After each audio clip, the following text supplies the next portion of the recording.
প্রচণ্ড গরম, তীব্র তাপদাহে ভালো নেই ঢাকা চিড়িয়াখানার বাঘ।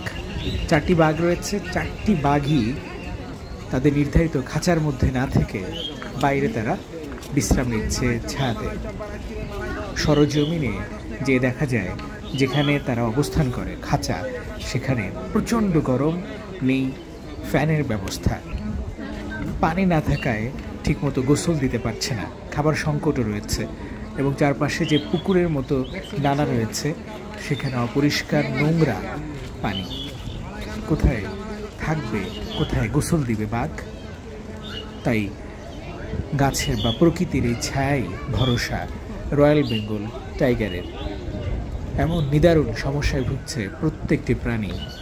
চিড়িয়াখানায় পর্যাপ্ত সংকট রয়েছে, পানি, খাবার, সব কিছু।